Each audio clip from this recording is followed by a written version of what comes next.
I think A little better. 3:43. Just the cold type of thing. Yeah, I mean, it's not COVID. Right. Good. I've had it twice already and 3 vaccinations. Yeah. I had it was 4 weeks ago, so it's not possible. It's not possible unless there's a new variant that we don't know about. But hopefully not. Hopefully not. We've had enough. Okay, we are now going to talk about Purim. Continuing to talk about Purim. We spoke about Mishloach Manot and Matanot Le'Evunim yesterday, and today we're going to talk about the Suda. The Suda said the four mitzvot. We talked about the Megillah, Mishloach Manot, Matanot Le'Evunim, and the fourth mem, Ma'achal, I guess somehow, is the food. Or actually, you know what usually they say? The fourth mem, it's mishteh. Mishteh is the word used in the Megillah for a party in which you drink. Right? Mishteh lishtot is to drink. So a drinking party, it's called a mishteh. In the Megillah, that's what usually we call it a su'udah, v'su'adimbo, you eat there, but mishteh is a place you drink. And we're going to see the drink is essential to this commemoration of the party. 351. 351 at the bottom of the page. That's section 9, chapter 16, section 9 in the Pnei Halacha Zmanim book. Page 351 at the bottom. Natan, you ready? Yes, I'm ready. Go for it. The mitzvah to rejoice and eat a seudah. We are commanded to observe Purim as a day of feasting and joy, even though the mitzvah of rejoicing continues throughout the night and day of Purim. It reaches its climax at the seudah, the festive meal. The proper way to express joy is through a large meal, during which the participants drink a good deal, conservatively. The proper and most joyful. Conversely, on the opposite way. The proper and most joyful way to drink is in the context of a seudah. Therefore, everyone is obligated to participate in one set meal on Purim for feasting and joy. The meal must be conducted during the day. If one holds the meal at night, he does not discharge his obligation, as it says, to observe them as days of feasting and joy. Okay, did you have anything special for Purim Katan here in the Machon? Today's exactly 30 days before the Purim of Yerushalayim on Tedvav Adar Bet. No Tachnun. Party on. So we had an extra 2 minutes of lunchtime because of that. Right, sure. They tell the story of that the Yekim, right? Yeki means German descent Jews in Germany. I could tell, Moshe. German Jews are known for their precision. Germans in general are known for their precision. And so the joke is that a man tells his wife, I'm coming home a little late tonight from Mariv. She says, why are you going to be late? He says, well, we're switching between V'tein bracha to V'tein tal umatar livracha, an extra 2 words in davening. So that's going to, the train schedule will be a little bit off by like 2 seconds. This is similar to what you're saying. Tachnun saved us 2 minutes. Okay. But The Rob calls me a Yeti, but he has the last name of Weinberg. Wheelerman. it just means that there were wine merchants somewhere along the way. It doesn't mean it's from Germany. But, I have a family tree going back 250 years. The first Jews came to Poland 250 years ago. Really, father to son. I have a list. It's unbelievable. So, l'chaim. Okay, all right. Let's get back to the laws of Purim. So 30 days from today, we'll have a big party. The Ramah does say that you should have a little bit of a party on Adar Aleph. So I'm a little surprised they didn't do anything special. No extra special dinner, no special lunch. Oh, well, we're going to have to fix that. We got another few hours. 30 days because the Ramah says, Tov lev mishtet tamid. That's how he ends. That's how he ends the first of the 4 books. Who can tell me what the 4 parts of the Shulchan Aruch are? Or the 4 patterned after the 4 columns. Arba Turim. Right? Let me reiterate. We talked about it before. The structural. Thank you so much. Just in case. Yeah, just in case. Right there. There's the first structure, the first pattern of Torah. I call them repositories of our wisdom. So we have 5 books of Moses plus, I guess, 19 more books equals 24. That's Chaf Dalid in Hebrew. The gematria, Chaf is worth 20, Dalid is worth 4. Chaf Dalid Sfarim says anybody who doesn't know his 24 books cannot be considered a Talmid Chacham. Better get started. Huh. They had a series they started just about 6 years ago. It's called 929. Ever heard of it? No. 929. And what they figured out, someone made a big campaign, and it's amazing. It's amazing. There's Jews all around the world. It started in Israel, but now it's really all around the world. They realized that in these 24 books of the Tanakh, there are 929 chapters. So let's do a chapter a day. Approximately 3 years, finish the entire thing. And they just last week, I think they finished their second cycle. The truth is, if you're an Orthodox Jew and you study the Parsha every week, go to shul and you have the Parsha, you can actually lop off the first 5 books because you're already in a cycle of reading through the Chumash once a year. All you have left is the 19 books, and that takes less. You can do that. There's it's about 1.5 chapters a day. You finish in 1 year. So every year you can finish the entire Tanakh. Yes, Moshe? Well, you can also, if you're studying Parsha Shavuot and you're also studying the Torah, you can also chop off a significant portion of... 50 chapters out of the 900 or whatever, the 800. That's a little bit, not such a significant portion, but you're right. Sure, certainly, there's the chapters of the Haftarah every week, which usually come from the Nevi'im. Yes? Do you know how many chapters is in the Torah? I do.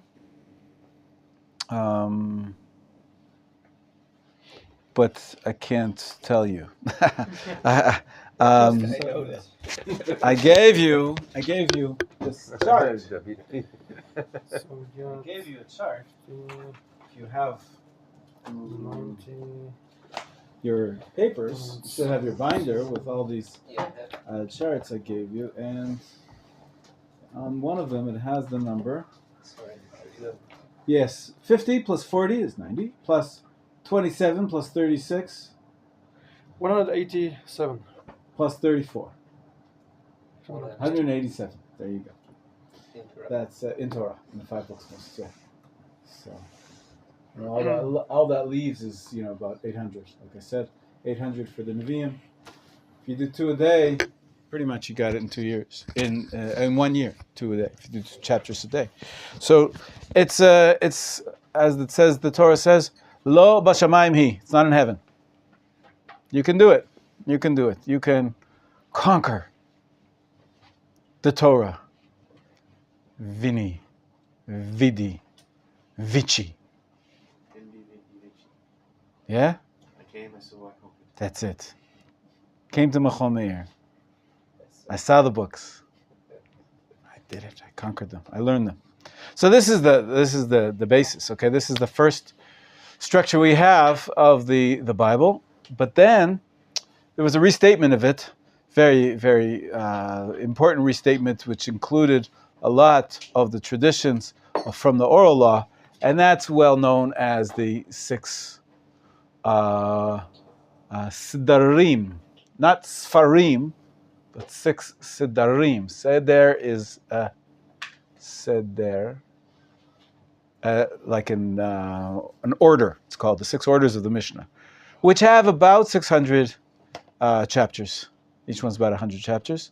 So, and that's, of course, Rabbi Yehuda Nasi, the Mishnah. On top of that,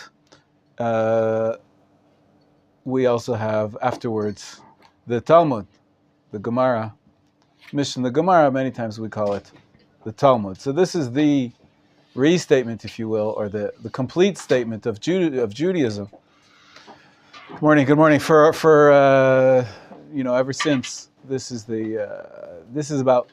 There's also an order of study it has approximately 3,000, I forget, I have it here too. Someone can tell me what the precise amount of pages in the standard printing of the Talmud. I must have given it to you one day, but it's approximately 3,000. I'll just write 3,000 pages. So 3,000 pages, there's a daily study program. It's called Daf Yomi, every day, and it takes about 3 years. It takes about 3+ years to finish, to run through the entire cycle of the Talmud. Bavli. 7 years, excuse me. Obviously, 360. I don't know, 7.5, 7 and a bit. I misspoke.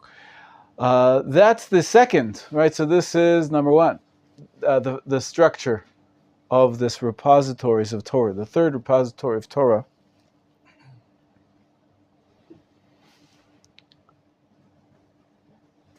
The third major restatement. Well, how did I get on this tangent? Oh, but the Arbaturi, thank you. Okay, I'll get back to that in just a minute. The third one is famously known as the Yad HaChazakah. Yad HaChazakah, who wrote it? Rambam. Yud is 10, Dalit again is 4, so we have 14 books, 14 parts of this one magnum opus of Maimonides, where he took the 600 chapters of the Mishnah and the 3,000 pages of the Talmud, and he reorganized it into 14 books, 14 categories, 14 sections. It's quite parallel to the 6 orders of the Mishnah in terms of the topics. Just instead of, one on the laws of women, he'll have 3 or 4.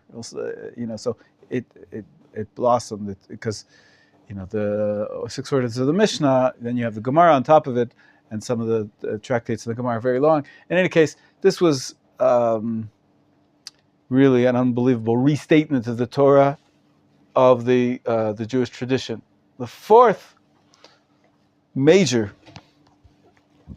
reorganization of now here it's much more limited than the Rambam, because this one was only practical law. The Rambam tried to, he tried to bring the halacha out from the Gemara. The Gemara and the Mishnah include all the discussions. I wouldn't quite call it only theoretical, but it includes a lot of the theory and a lot of the background discussions, whereas the Rambam, Maimonides, tried to create a code of law. Second code of law, which really gained major prominence, of course, is close but no cigar. Later. It's actually based on, the Sukhana is based on a book called the 4 Turim. A tur is a column. 4 columns hold up the building. Unless you have Samson around. Watch out. All right? 4 columns. These 4 columns, he left out a lot of the 14. Because, they're not practical. This was written in, the 16th century, or even the 15th century. The tour actually was in the 14th century. So why 4? Is that the Spanish belief that everything's divided by 4? No, I don't know. But he... you really only need 3. He made it work. You only I don't need know. 3. Why do you need 3? 3 points will hold up a plan. I see. I don't know. This is So what he 4 chose. seems to be the Spanish, What are the 4? Everything is divided by 4s. And it's the same categories in the Shulchan Aruch, the set table. He used the same structure, same chapters even, chapter by chapter, same laws he's discussing, but because he thought Rav Yaakov ben Asher, who wrote the Torah, was wrong on so many accounts, he rewrote it, basically. He rewrote it. He wrote each chapter. He revised, more than revised. He rewrote it. In some places, it's word for word, but and a lot of it, he added a lot of things and took out some things. And it's a fascinating work. Anyways, what are the 4 sections of the Shulchan Aruch? I didn't list all 14. I didn't list the 6. I didn't list the 24 books. It's for another day. But here, 4 is more manageable, right? What are the 4? Good. Usually we start with the first one as Orach Chaim, which means way of life. And the second one is?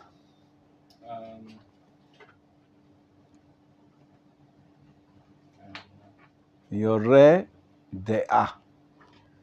And the third one is? What's that mean? I'll tell you in a second. Is it derech?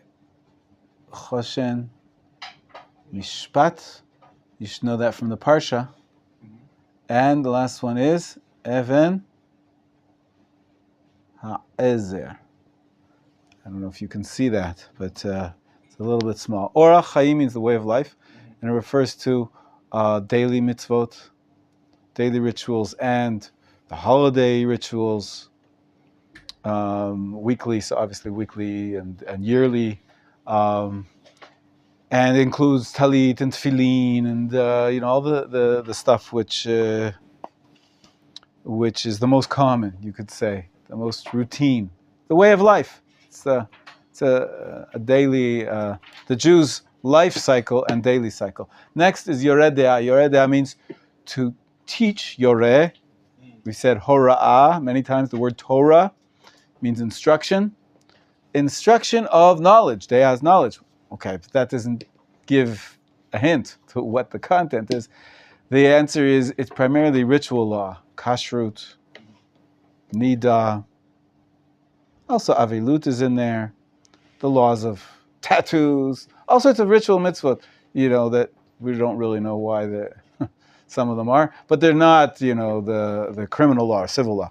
That's in the next section. Choshen Mishpat, which refers to the breastplate of judgment, which is worn by the Kohen Gadol in the day.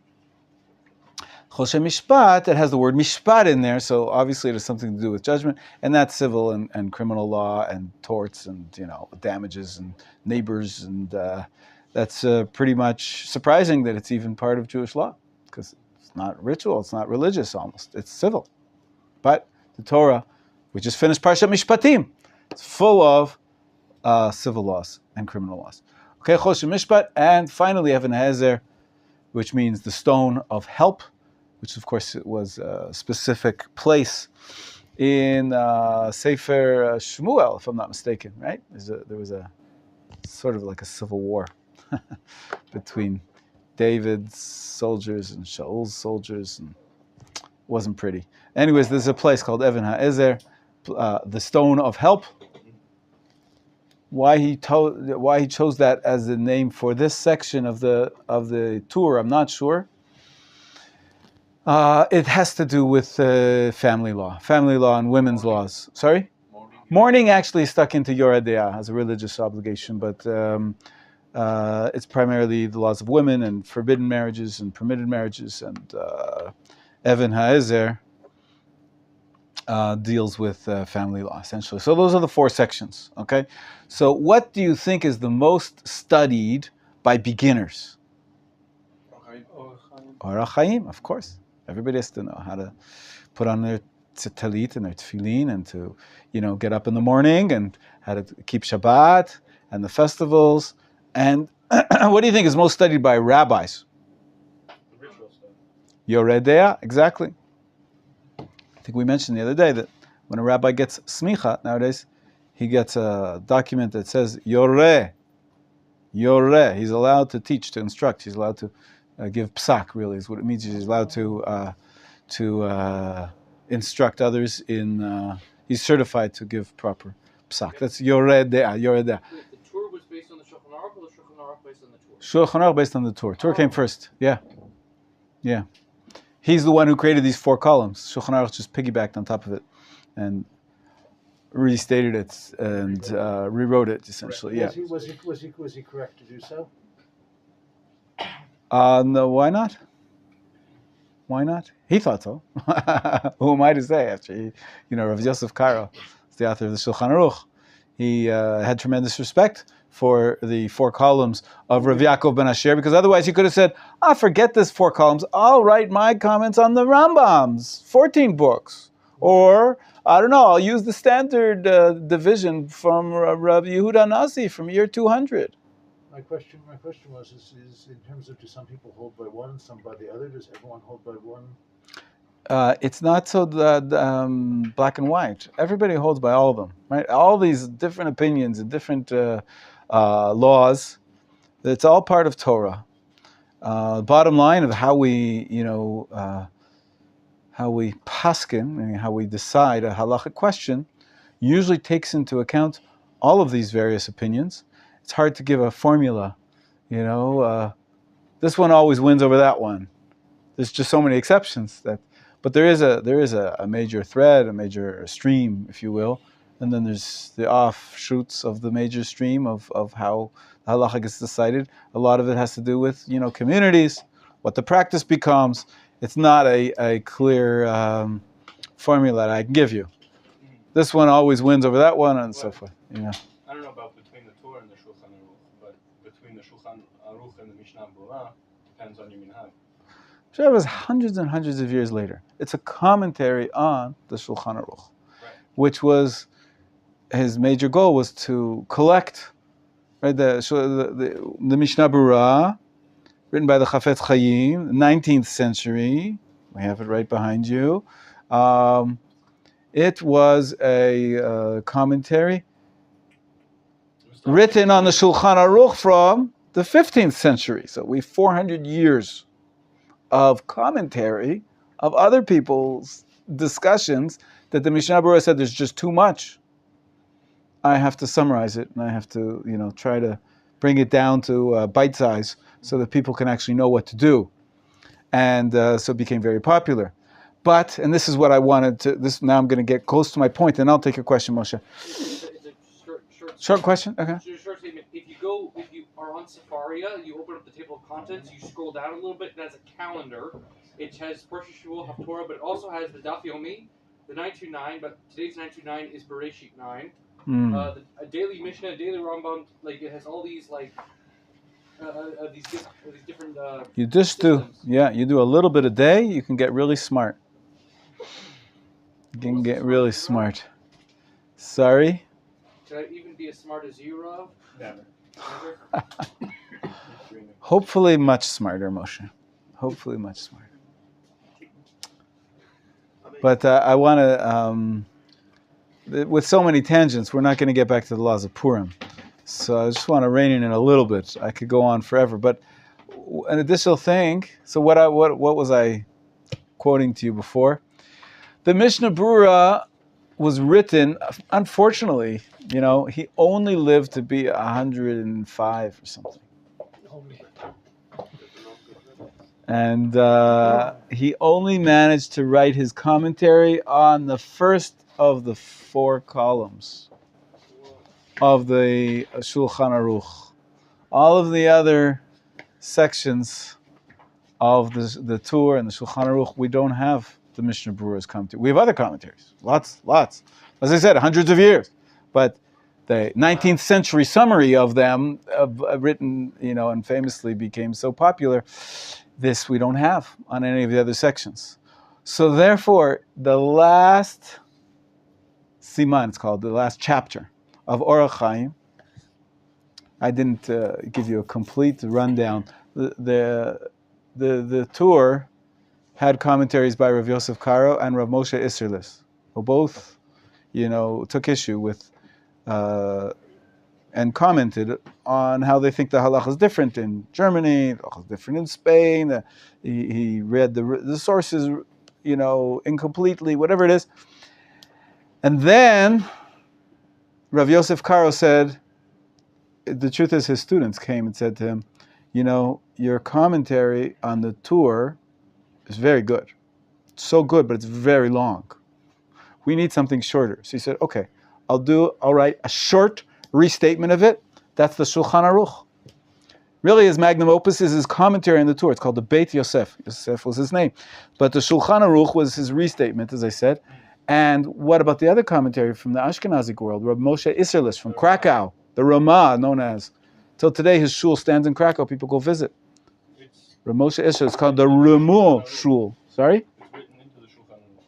Correct. So when not only did he write a commentary on the Torah, when he saw that Rabbi Yosef Karo is rewriting the book, calling it the table, he said, what does every table need?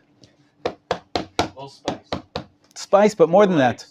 More than that. The legs we have the 4 legs. You need to put a table on top based on the 4 legs of the tour. He says, I'm putting a tabletop. What do you need on top of a table? Tablecloth? Tablecloth. He's known as the tablecloth. His commentary on the Shulchan Aruch, it's really glosses, it's comments on the Ramah, right? So I read Shulchan Aruch and the Mapah. Mapah is the tablecloth, right? Shulchan is the table, Mapah is the tablecloth. Written by the Ramah. So in the last commentary, comment. Sorry.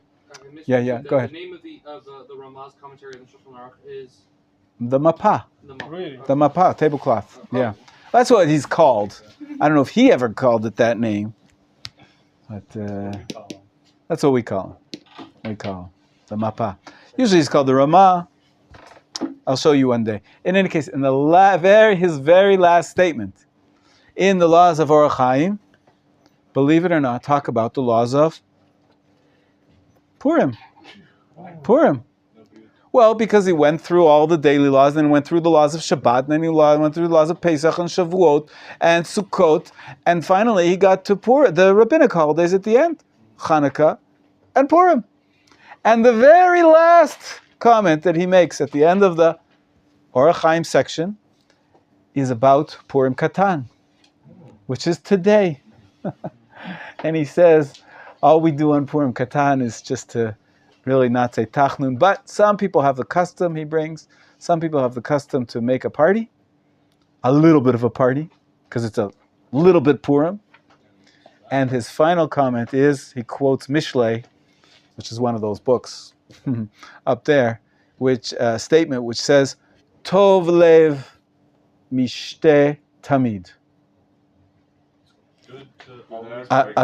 To those who have a glad heart or a good heart, good-hearted people, It's as if they're always partying. So it's always good to party. That's the final line of the Ramah on the, Orach Chaim. Tov le mishteh tamid. And sometimes people they notice the following.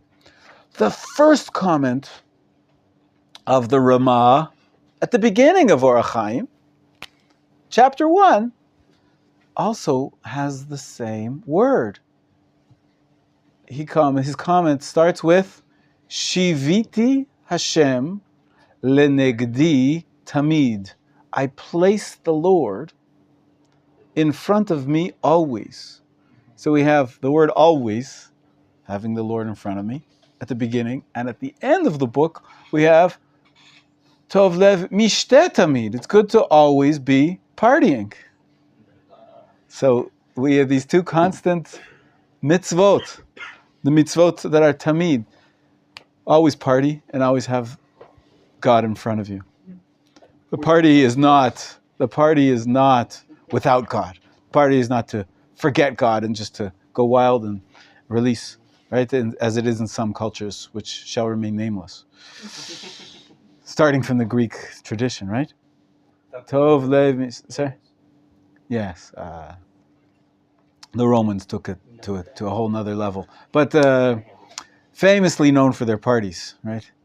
There's other cultures which shall remain nameless because there's people from that country here. We don't want to go there. Anyways, there's nothing wrong with partying, and there's the Tov Lev, someone with good-hearted, is always partying. Mishteh tamid. But don't forget the other tamid. As long as you're always keeping cognizant of that God is in front of you tamid. Have you ever seen that? Some shuls, they have it at the front of the shul. They have like a banner. It says Shiviti Hashem lenegdi tamid. The name of Hashem is always in front of me, and that's of course very useful when you're praying in the shul. You pray, of course, you're praying to God, to Hashem. So you have the name Yud Kei Vav Kei there in bright neon lights. Now, most shuls don't have neon lights, but in Vegas maybe the shul would have. Shiviti Hashem. The shul here used to have. They got rid of it. Yeah. That shul had a lot of color. I didn't like it, but it's a style thing. Anyways, we go back to Purim Katan. It's good to party a little bit extra on Purim Katan. Tov lev mishteh tamid. Person should always be having a drinking party. In a month, we're really going to have a bigger party, and the concept is, as we said here, it's got to be during the day. Page 352. I apologize for this review. It should have been review. Those who were with us for a couple months should know this in your sleep. The four major systems or repositories of Torah, if you will. You got to know this stuff, because sometimes you want to look something up. Oh, I remember where it is in the Tanakh, or in the Chumash. So you go to the Chumash. But sometimes you need a little more detail, or you want something from the words of the sages. You're going to go look, well, where is it in the 6 orders of the Mishnah or the Talmud? As I said, if the Talmud's the core book which records the tradition from the times of Chazal, our sages. Or if you want a little more practical guidance, you want to know the Psak Halacha. So if it's something practical, you'll go to the Torah and the Shulchan Aruch. But if something not practical today, well, but now it is. It wasn't practical for 1,000 years, right? The Rambam in the year 1200, it's been about 800 years since the Rambam. The Rambam has his own This- category. This is the Rambam. Yada Chazakah is the Rambam. He wrote He has his own spot. 14 books. Number 3 is the Rambam. Oh, it's all him. All him. All 14 books. The Rambam. He made up this code of law. So, and for example, the laws of wars and kings and international relations. Nowadays, we're back to that. We have a state of Israel. Where are you going to look in the Shulchan Aruch? Go through all 4 columns. You won't find anything, because it wasn't practical. So they didn't write about it 500 years ago. The Rambam, in his great vision, 800 years ago, did write about it in his 14 books. So you have to know where to look. In each one of these repositories, we use them all.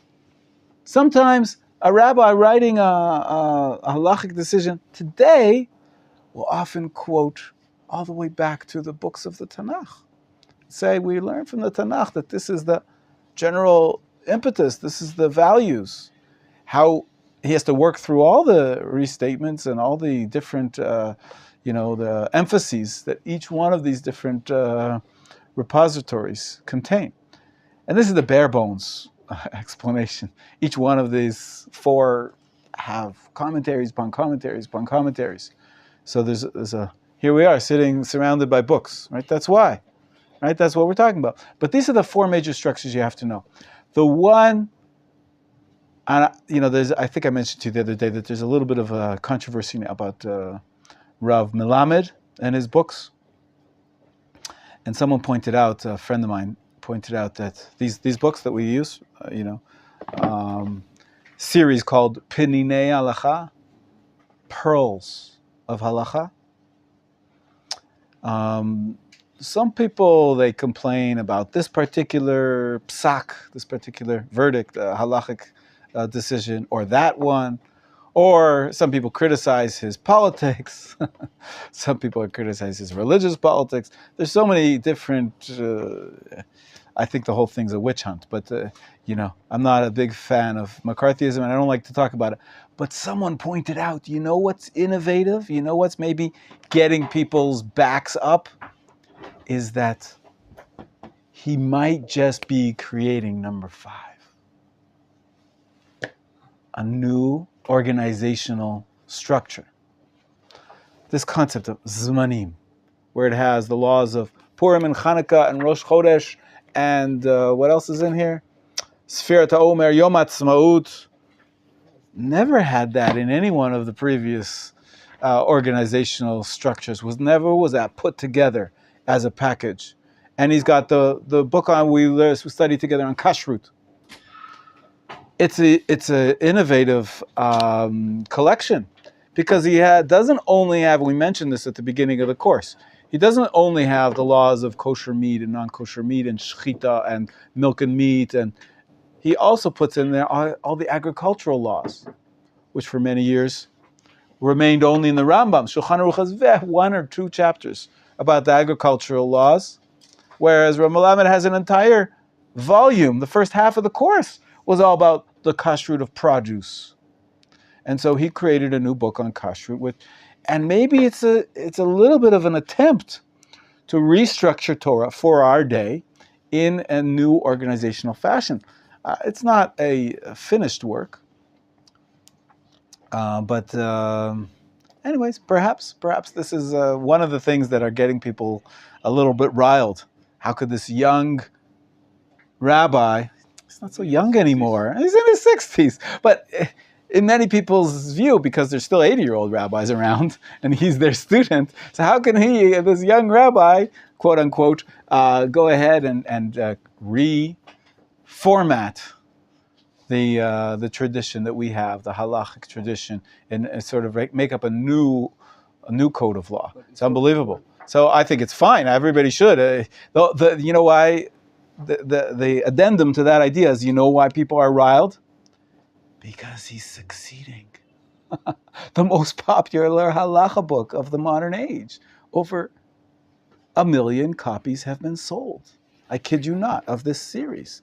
And it's a phenomenal success. There hasn't been a successful Torah book, halacha book, like this since the Mishnah Berurah, since the 150 years ago. And so this is really a phenomenon. And maybe that's why, some rabbis are saying, hey, what's going on here? This is a real break from tradition. This is a real innovative thing. And anybody who innovates is going to get some flack. So, anyways, I'll take some questions now. Hirsch first, yes. Historically, rabbanim have done something like Rambam, Yosef Karo, the man who wrote the Arat Urim. This is what we just discussed for the last half an hour. You walked in the middle, but yeah, absolutely. So, of course, this is a brief skeleton of the way the structures of Torah have been restructured throughout the ages. So it's not unheard of. It's just quite an enormous undertaking and a perhaps audacious undertaking, and it's actually working. There's been others, by the way, that don't make it to the list, because they didn't catch on. The Lavush, he's known as the Lavush. He wrote a book called he has a series of halacha books, also restating not following the structures before. It never caught on. Shulchan Aruch caught on much better. And so that became known as, I put my short list of 4 structures of Torah. But there have been other attempts, 100%. What's unique about Rav Melamed's restatement is that it's catching on. People are really loving it. Yes, Moshe? It seems to me, just reading this and other stuff you talked about this year, is that every 100 to 200 years, there seems to be just a new fairly revolutionary sefer. And considering how long it's been since the Chafetz Chaim wrote the Mishnah Berurah, I think it's time that we get a new one. I agree, and the times go quicker nowadays. Did you notice that? The internet. Everything's quicker nowadays. There's been so many changes. Last 200 years, the world lifestyle of people, of human civilization, has changed more than it changed in the last 3,000 years. In 200 years, all the electronics and the electricity and the medicine, everything, the science. This has been an age. We live in an age of tremendous revolution. That for pretty much from 200 years ago till 2,000 years ago, life was the same. There was no indoor plumbing, and there was no electricity, and obviously there's industrial revolution, and there are some changes, but and of course we can look at the technological innovations, and the engine, the combustion engine. There's stages in human civilization, but our last 200 years, incomparable. And so, of course, Moshe is right that we have to have a restatement that takes into account all the changes in lifestyle. And this is it's not the only one to do it, but this one's catching on. This one's very popular. Maybe it'll make it to the top 5 of Jewish history. Who knows? We don't know. I don't know. And maybe it'll just, tomorrow he'll just go beyond the pale, and who knows? I can't know the future. Another question, Amos, yeah. It means that he talked about things which are relevant today. Correct. That's what made him popular. The truth is, there's a lot of things to his popularity. He writes very clearly, and he also combines a little bit of explanation about the major idea behind each category of halacha, and his books are cheap, and they're on the internet for free, and they're in the schools. But it all stems from the quality of the work. His sort of summarization and his clarity of his work, I think, are all elements of why it's getting popular. But what do I know? I'm not a sociologist, I'm not an anthropologist. I'm trying to teach Torah. Okay, another question, David. Yeah, just going around the room, Hirsch. Going around the room. You started with you. We're going around the room. You will go around again if you want, but just be patient. Yes. You said that the Shulchan Aruch basically took most of the Torah, just rewrote the sections. Is that maybe what should happen here? That somebody should take his work and just kind of change the bits that are. They just announced the series that's going to do something like that. But maybe one of us could do it, and then we could publish it. And then my question becomes: it ties into Jewish copyright. At what point is Shulchan Aruch a stolen work, and therefore puzzle can we not benefit from something that's stolen? It's not stolen. There's this whole idea of intellectual property is an interesting topic, but it's a different work. It's not the same. The Shulchan Aruch is not the Torah. It's clearly different. It's his own.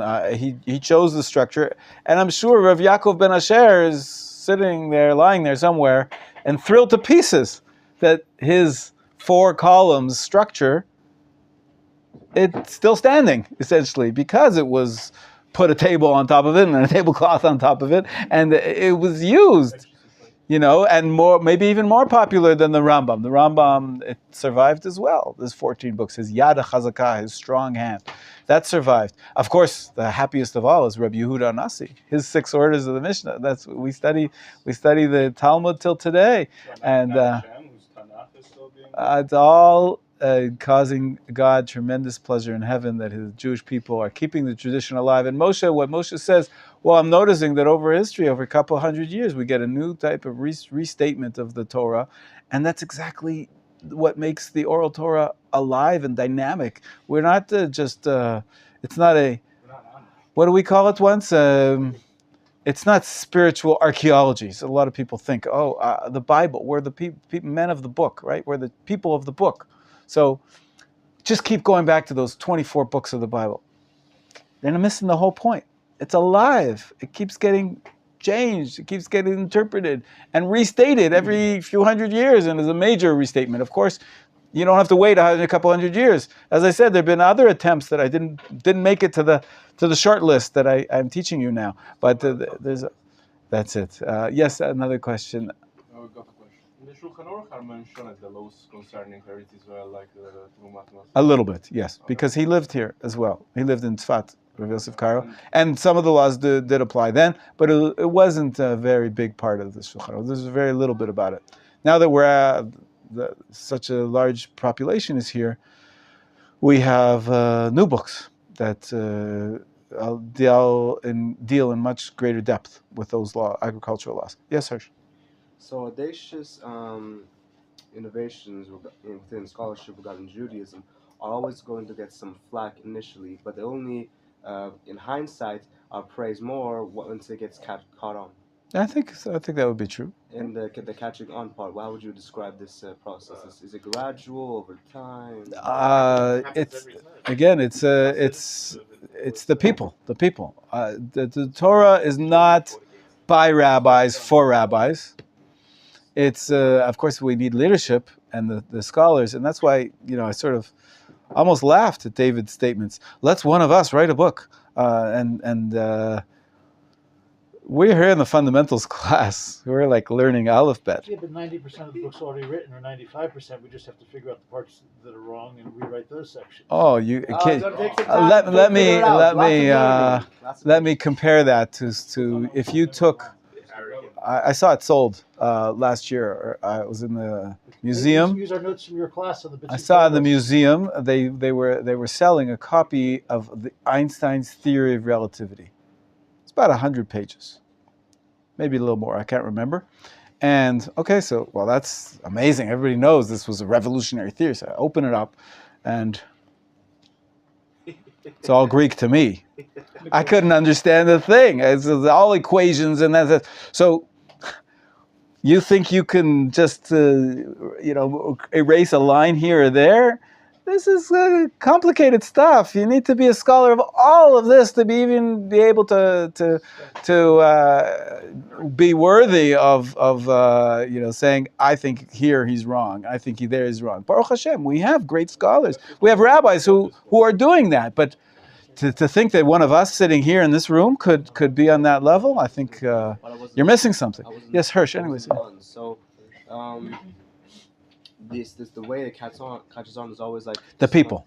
If it gets accepted by communities and people follow it and people treat it as a guiding light, then that's how it works. But it starts small, always like a small portion of the Jewish people. Everything starts small. Slowly grows over like a long period of time. I don't think it's a Jewish maxim, but you might have heard of it. Even a journey of 1,000 miles starts with one step. Yeah, you've heard this before. I don't know if it's Jewish, but whatever it is. So everything starts small. You write a book, people read it, and then if people like it, then you publish it again, and that's the way it starts. He started about 20 years ago with this series, and here we are discussing it 20 years. It's become very popular. But who knows? That's just 20 years. 200 years is what we need. Right? We're talking about all these books in hindsight, that there's the ones that survived. We'll see what happens. Yeah. And before we even think about doing such a thing, this audacious innovation, we have to first be very well learned for years. 100%. 100%. Yeah. It takes a lot of patience and learning and humility. A lot. Yes, he's a tremendous scholar, and there's other tremendous scholars as well. But we can't know. There's a maxim in the Talmud that says, "Kol talui b'mazal afilu sefer Torah shebaheichal," which is a little bit of a downer. He says everything depends on luck, even the Torah book that's in the Aron Kodesh. In other words, it's hard to know exactly which books catch on and why, which commentaries catch on. There's so many people.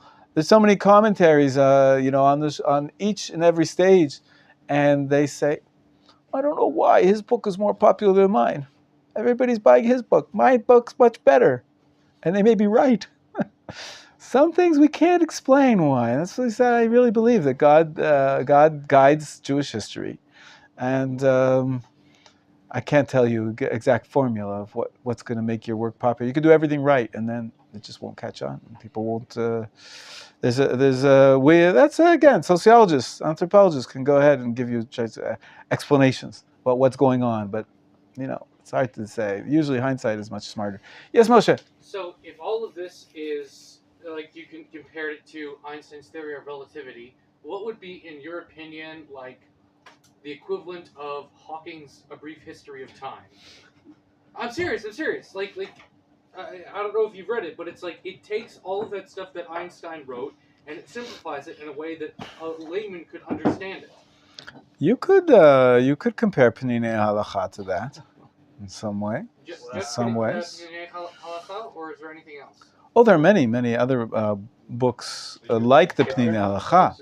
We have an entire library here. Very, very popular. People confuse it with the Shulchan Aruch. It's called the Kitzur Shulchan Aruch. It's not the same thing. It's not the same thing. It's not even a summary of it. But it is another halacha book, which was tried to distill practical halacha from all of the books before it. Also written in the 19th century, in Hungary. It got tremendous popularity. Now it's quite dated. Some elements of it. Still a great book. Still great. If someone wants to know how to live their life as a Jew, picking up the Kitzur Shulchan Aruch, you can get it online for free. Also, in many dozens of languages, the Kitzur Shulchan Aruch is a great beginner's guide to keeping halacha. It won't have anything about electricity. It won't have anything about technology. It won't have anything about stocks and bonds. But so that's what I'm saying. It's a little bit dated, but. And it gives all sorts of examples of, when you're selling your cow to the non-Jew. Okay, so it's a little bit dated, but it's still a great book. And that's what people use I used when I taught halacha in this classroom, in this course, I think it was 2 years ago, we went through the Kitzur Shulchan Aruch. And then I decided to switch to Pninei Halacha. Unfortunately, Pninei Halacha we don't have in English on all of the topics that we have in the Kitzur Shulchan Aruch. It's still a work in progress. But I think it's much better for the way its presentation is clear, and it adds an element of the why, some of the meaning behind the mitzvot, and it takes into account also Sephardic tradition, whereas Hungarian Rav Shlomo Gansfried, even though somehow I have a relation to him, he didn't do that. So every book has its pluses and minuses. Anyways, let's get back to Laws of Purim for a few minutes. Laws of Purim for a few minutes. But again, this is the fundamentals class, and I think that this was review.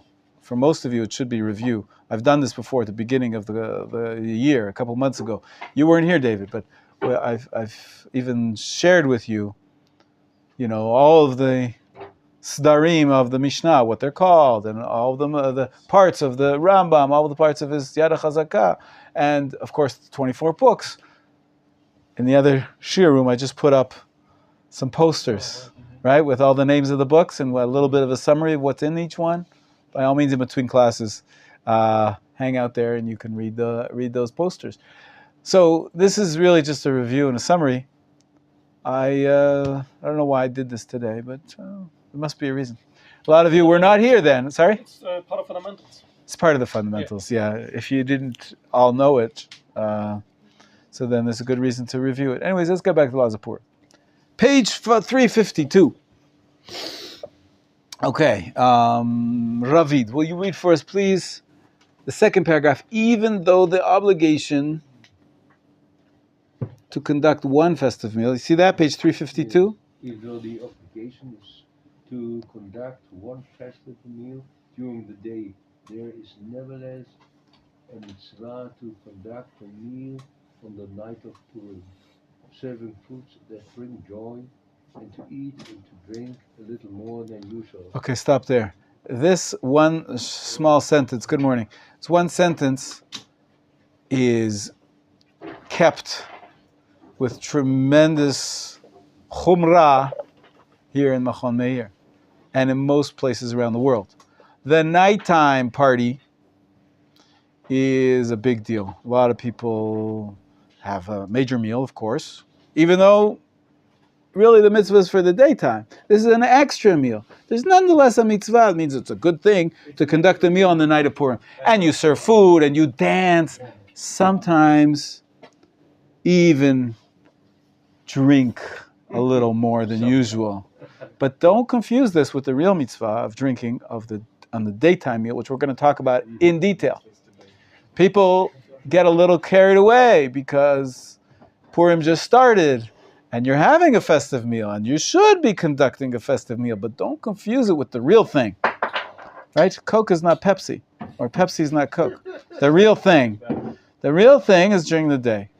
And if you're going to drink at night, a little more than usual, you're doing a mitzvah. But if you get drunk too much and you have a hangover the next morning, you can't get up for shul to hear the Megillah, to do the mitzvot, the 4 mitzvot of the daytime, Mishloach Manot, Megillah, Matanat Levyonim, and Mishteh. Some people, they wake up the next morning and they say, I'm not drinking today. I had too much to drink the previous night. They're missing the point. Because the real mitzvah, that's it. The real mitzvah is to drink in the daytime Suda, not in the nighttime Suda. So don't be an amateur. Okay? You're messing up your priorities. Don't do that. Have fun, by all means. And we do have a party, and we have music and dancing. It's Purim. It's terrific. But the meal at night really is just, it's an additional mitzvah. It's not one of the 4 major ones. Go ahead, Ravi. Thank you. Some have the custom. Some have the custom to eat seeds and legumes. Legumes are like lentils and stuff. Purim, to commemorate the food that Daniel, his colleagues, and Esther ate at the king's palace. palace. Go ahead. All of the cooked foods were prohibited to them. They ate seeds and legumes in order not to defile themselves by eating prohibited foods. Anybody familiar with that? Shua? You heard of that I before? have heard of that, but Where would you find it? If you wanted to look up that story. in the book of Daniel. Exactly, the book of Daniel. It's a great book. It's one of the 24, right? The one was written in Aramaic, right? It's in Aramaic. Ah, that's a small catch. But you know Aramaic, don't you? What have you been doing? Don't we have Ulpan every afternoon? Yeah, 3 hours a day. Right, so you should be knowing Aramaic already. We don't do Aramaic. Oh, it's a Hebrew That's more Ulpan, important. not Aramaic Ulpan. I guess Hebrew would come first, but we should have Aramaic Ulpan as well. Anybody who wants to study Talmud, Talmud is primarily in Aramaic. Can the Rav speak conversational Aramaic? Absolutely. I once taught a course in Aramaic. First of all, I took a course in Aramaic in university, and then I gave a course in Aramaic to my students in a yeshiva, not this yeshiva. And then as a class project, I had them put on a play In Aramaic. in Aramaic. That's, And I sat there, they went to prepare it, whatever it was, and they decided to make it an opera. Wait, say a few sentences in Aramaic. Ana avda d'kucha brichu. That's from the prayers, right? I am a slave, servant of God, of the Holy One, blessed be He. Right? There's many sentences that we all know in Aramaic. Rahman Ali Babai.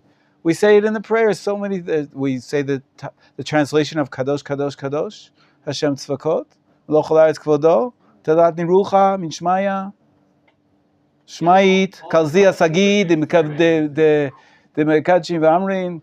Well, Right. Kaddish is Aramaic, right? Kaddish, Yitkadav Yitkadav Shmei Rabbah. Right, it's all Aramaic. There's lots of Aramaic.